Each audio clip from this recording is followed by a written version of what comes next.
Well, hi everyone out there in YouTube land, wherever you might be. My name is Mitch Goddard, and today on the 77 Group YouTube channel, we'll be covering some leadership topics, more specifically, why it's important for all leaders to always be respectful.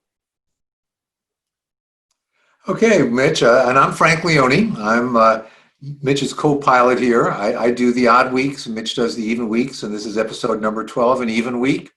And I just want to review a couple basic things about what we're trying to do here. This is our 12th episode, so we've been doing it for about 3 months now, and we're still sheltered in place. This is being recorded in mid-June. But a few things. One is that the whole point of this is that we want to share one chapter each week of each of our books. My book, and here it is, 77 Ways to Perfect Your Communication Skills.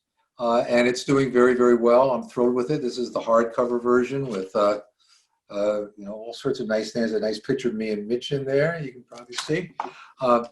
So there's a chapter from mine each week, and Mitch's book entitled 77 Principles, Tips, and Takeaways for Exceptional Leaders is being finalized and should be out within a few months.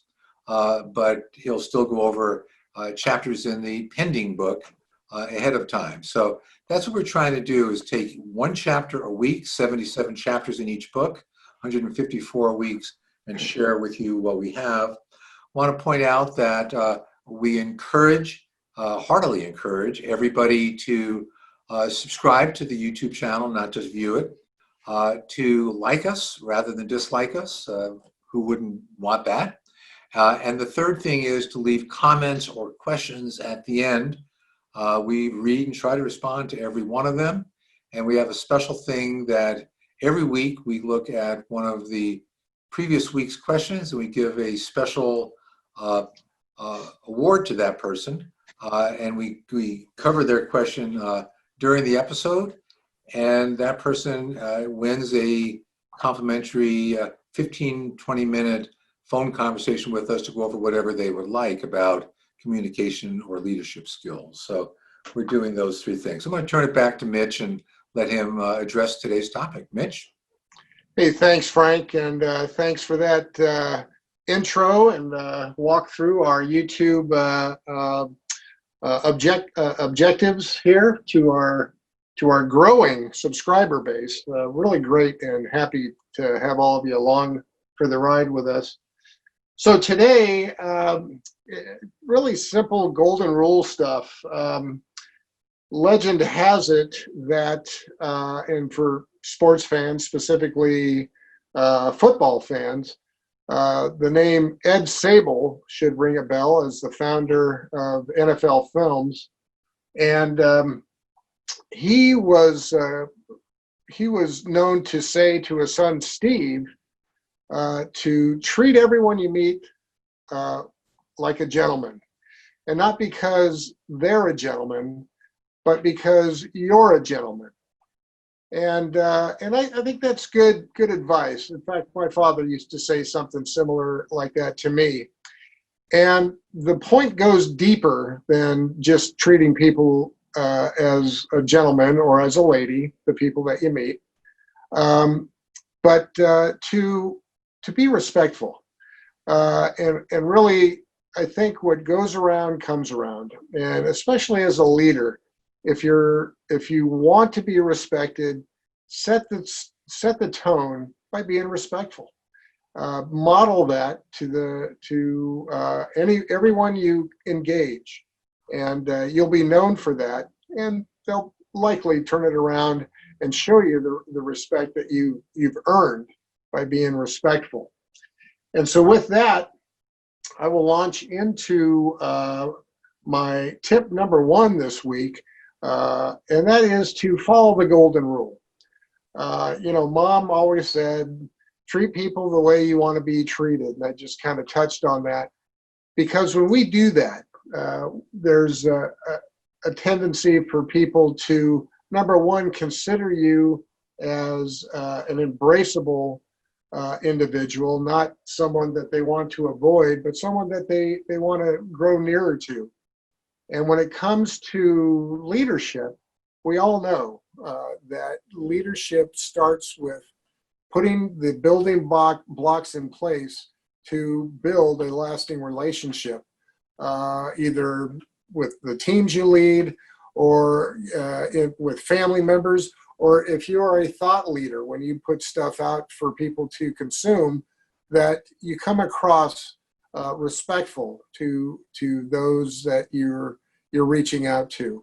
So follow the golden rule. Treat people the way you want to be treated, because it makes you embraceable and it helps you start to make those early deposits in that emotional bank account as you build relationships with people around you. Mitch, one of the things that I admire greatly about you is that you are a consummate gentleman. So this, you obviously listen to your mother's advice. But looking back at your life and your career, can you come up with one classic example of a time when it took all that it could take for you to practice the golden rule, but you did, and you look back now and it was a great accomplishment on your end? What's an example of, wow, this one I really had to pull out of the bag, but I did it? Well, yeah, the very first example that comes to mind, there is a family member still living, so I will reserve the name to myself, but someone who is generally very unpleasant to be around and wants everyone in the room to share their misery. Leaning on my faith, I take the opportunity to just go near this person and to deliberately and intentionally engage them with as sweet of a demeanor and as joyful of a demeanor, even though deep inside I truly wanted nothing to do with this person. I just had to kind of suck it up and say, the best way to deal with this is to be gracious. And, anything short of being 100% gracious and deliberate would result in who knows what. But by doing so, took a lot to do it, and I do it fairly regularly, that it stifles any of the resentment or bitterness that seems to be the defining personality trait of this individual. So just take a breath, walk up to it, deal with it, be gracious, and then move on. Let the joy in your heart take over from there. Tip number 2, what do you got? All right, so tip number 2, real simple. Hey, practice remembering names, titles, and even something interesting about the people around you. When, for instance, even someone who might write into your YouTube channel. People are usually like to be noticed and are pretty quick to share a little something about themselves. But remembering who they are is a fundamental sign of respect. Knowing their name and taking the measures and the discipline to remember their name. Remember if they've got a title, and they'll let you know if their title's important to you, because they will use it when they introduce themselves. And anything else that you know about them that you can share as a point of interest to say, hey, I heard about your promotion, or I understand that you've got a number of grandchildren that you love to play with. Isn't that wonderful? Whatever it might be, it shows that that they're important enough for you to take note of these things, and that you respect them and that you're willing to share those very simple acknowledgments with them as you interact with them. Two-part question, Mitch. Part number one is, I think everybody would agree, yes, it's a great idea to remember a person's name. Take it to the next level of specificity, though. Mm-hmm. What advice can you give people, succinct, top of the line, this is the most important piece of advice I can give you for successfully remembering a person's name? What tricks do you have? Yep. Well, I would say for me, I will either repeat the name internally, maybe up to a dozen times, and associate their name with a characteristic about them. Or I will make a note immediately after the introduction. I will make a handwritten note to say, this is Frank Leone. He is the retired CEO of Ryan Associates, and he likes to play golf. Whatever it is I was able to glean from that introduction, I will immediately upon being dismissed from that conversation, write these things down. That does two things. It reinforces it, the physical activity of actually writing something down, and the mental investment of doing so really helps anchor that in my mind. Also, if there is if we exchange contact information, I will immediately get that into, say, my cell phone or my Rolodex once upon a time. So I have that readily available, and I can refer to it later on when I know I'm going to see that person again later. Yeah, I really agree with the cell phone part of it.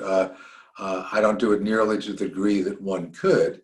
But on the other hand, a lot of times I do put personal information down in the notes section of a person's contact information on my phone. And whenever possible, if I can get a photo and pop it in there, sometimes I've even downloaded photos from Facebook onto the phone so I can associate that person with a face. And it's really handy because you use that phone to get in touch with them, send them a text message or a phone call, and that other information is right before you. So excellent point. Tip number 3. Yep. Okay. So tip number 3, be gracious. Always make it a personal discipline to put others before yourself. And really what this comes down to is kind of like I referenced in, I believe, the golden rule, tip number 1. Always be gracious, because being gracious and being polite and practicing good etiquette will always leave a good taste in everyone's mouth that you're involved with. Again, I talk about being embraceable leadership. What is it that's going to draw people to you? What is it that's going to make people feel comfortable around you? And when you are respectful enough to put the needs, or the need might just be some time that they want to come and spend with you, to put those needs ahead of your own so they feel important, they feel respected, I am, as sure as I'm sitting here, that will come back to you from these people. You will find good foundational pillars to grow that relationship with that person. And if you are the leader of that person or providing leadership to that person, then you are far better positioned for them to pay attention to you, to follow your lead, and to model after what the behaviors that you model. How about a quick specific example of something that you either have done or that you think is a classic way of establishing that bond with the other person? Well, okay, great question. The first thing that comes to mind is in something that is a standard of behavior. I know in the military, and the great writer on leadership, Simon Sinek, titled one of his books, I think it was the title of the book, but he would say, or the title of the book was Leaders Eat Last. And the principle behind that is make sure you're taking care of your people before you sit down and take care of yourself. And when you do that, people will take notice. In the military officers make sure that their Marines or sailors or troops have what they need to be comfortable, because good leaders, effective leaders, successful leaders know that when the people that they're in charge of leading are well taken care of or resourced or made as comfortable as possible, they're far better prepared to give their best performance. So leaders eat last. Make sure everyone around you is taken care of, and with that, then take care of yourself, and people will notice that and they'll embrace that. Okay, tip number 4. I believe it's number 4. Yep, tip number 4. So be respectful by being on time. The last thing, or let me back up. One of the first indicators that you don't respect somebody is always showing up late, chronically wasting their time because you fail to manage your time. So very simply, show respect by being on time, or be respectful by always being on time. And it's just one of those, again, fundamental golden rule things. I value your time, so I'm going to make sure I don't waste any of it by making you wait for me. What's a good pragmatic tip for increasing the odds that you are going to be on time? Well, I think number 1, mental discipline. Get into good habits so that you are not always running behind. Plan your day, your schedule accordingly. Leave room for things to pop up. Don't overschedule yourself or overbook your day. Anticipate that there's going to be unforeseen things popping up that you might need to adapt or improvise or adjust to. A lot of people like to give themselves 10-minute cushions. They will set the clock ahead 10 minutes. And a few tips ago, we talked about using your cell phone. Program in reminders. Give yourself plenty of time. Hey, I got to talk to Frank today at 1 o'clock. So at 12:30, my phone's singing to me saying, Mitch, get ready. Prepare for this. You got a half hour to get ready. So use the resources available to you. Exercise some good, strong mental discipline, and make it a habit of being on time. And then just make sure you do it. And tip number 5. All right. So tip number 5: don't talk over people. This is so. This is something, if you sit back and watch, happens all the time. If you watch it on television, on any talk show, you see it in real life. It's as though people who should be listening and paying attention are anxiously ready to jump in with whatever's jumping into their head. And that's just flat out rude. It's a good exhibit or a good example of respect to let people finish their thought. It does a number of things. Number 1, it lets that individual feel like what they have to say is important. And if something you've got to say is truly applicable or important, there's no expiration time on that. Go ahead and let the other person finish what they're saying, and then go ahead and share what you've got to say. But when you're talking over people, or people are talking over you, it's really hard to get anywhere in a fruitful conversation, or try to make a conversation fruitful. What if the other party, and boy, this happens all the time, goes off on a tangent that is completely irrelevant to what you're trying to talk about? And you know that if you don't interrupt them and get them back on point, that they could go on for God knows how long. How would you handle that? Well, again, respect comes into play, and I think it's very fair if if the situation is as you described, and someone is just wandering way off the grid with their comments or their thoughts, then I think it's okay to politely interrupt, respectfully interrupt, and say, "Excuse me, maybe if we could stay on topic here, because I really value what you have to say about this particular topic. I want to make sure that we're really zeroed in on that." And that can be done very politely, very respectfully, and I think also the tone you use will really help anchor that. Whereas you say, "Whoa, whoa, whoa, whoa, whoa, no, no, no," okay, maybe not so aggressive, maybe just politely interject and say, "Let's go ahead and bring it back to our topic here, because I value what you have to say about this," and let them go. Well, I really think the best point that you made in there, in my opinion, was, turning it in your favor and basically complimenting them on the importance of the topic. So you're taking a potential negative and turning it into something that's more positive with still the same end result. So, well put. So anyhow, 5 excellent points, and probably something that you could have talked about for hours, not minutes, but well done. Just a couple of reminders for me before we get into the grand finale. Number one is that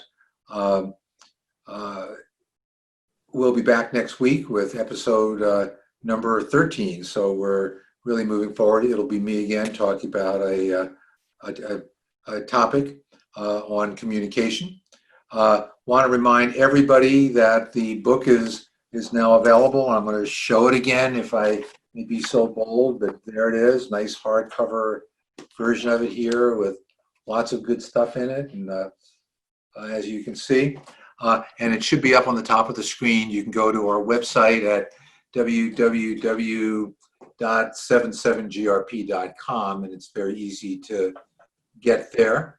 And want to also remind you again to subscribe, to like us, and to leave questions and comments at the end. And we always close with a personal thought that each of us share from our life experiences. And Mitch will also, I assume you have a response to a question from somebody out there that you'll also be addressing. But I'll start first with my thought, and a very simple thought is that think nuance, not black and white, that it's so common and so prevalent out there for people to be entrenched in positions, and that they're right, the other party's wrong, they win, you lose, et cetera, 100%, 0%. And in my mind, life's not that way. Life is a continuum, and that we're forever in different places on that continuum over time. So really see every issue as something that has merit on both sides of the argument. And in that way, you're more respectful of other people's opinions. And oh, by the way, people do change their opinions in life. So what you're thinking now you may not be thinking this way in a year or 2 years or 3 years. And, it's something that I have personally have enormous concern that our country is so terribly divided right now, and only getting more so. And I think a lot of that goes back to thinking in terms of black and white and not in terms of nuance. So something not only very important for you, but very important for the future of our extraordinary country, to get back on track where we're willing to listen to the other side. Mitch? Amen, Frank. Well said. There's so little in life that is truly cut and dry, black and white. There's always some nuances to consider. And if we just take a breath and show some respect to one another, then we can probably hear what they have to share with us. And it may not be as wacky as we thought going in. So great point. All right. So question of the week winner comes to us from episode 8, in which I covered why it's important to keep your promises as a leader. And in a private email to me at mitch@77grp.com, Daryl Upham, who did not tell me where he was writing from, but his question, real to the point, says, Hey, Mitch, isn't it better to just avoid making promises altogether? And I think at some point, or in some ways, that could very well be the safest way to go. Couple of thoughts on that, though, Daryl, is while using the word promise may not, you might be able to avoid doing that. Uh, we are almost regularly asked to make commitments. And when we make a commitment, then it will have everything to say about our credibility as individuals that we keep those commitments. Additionally, with when it comes to making promises or holding to your commitments, it's vitally important that you pick and choose only those that you are certain you can deliver on. So it might be good practice of avoidance not to make any promises or any commitments, but it's only going to lower expectations of the people around you, which may not be a good thing in the long run. But anyway, Daryl, great question. Thanks for watching. Keep them coming, and remember to send us your questions and your comments. And finally, my personal closing thought this week has to do with personal development. And I know for me that it meant everything in my life, and it still does, to capture every reasonable opportunity for personal development, because ultimately growing yourself will always pay off for you, either in reinforcing or solidifying your relationships, helping you to advance in your career, or just helping you gain more general knowledge, more skill sets that'll help round you out as an individual. So capture every opportunity, every reasonable opportunity for personal development. Back to you, Frank. Okay, Mitch, thank you very much. For the record, next week is episode 13, and I'll be speaking, and it's called Don't Be a Chatterbox. It's chapter 9 of the book. I'll be watching closely on that one. I tend to fall into that. So, Frank, looking forward to that one.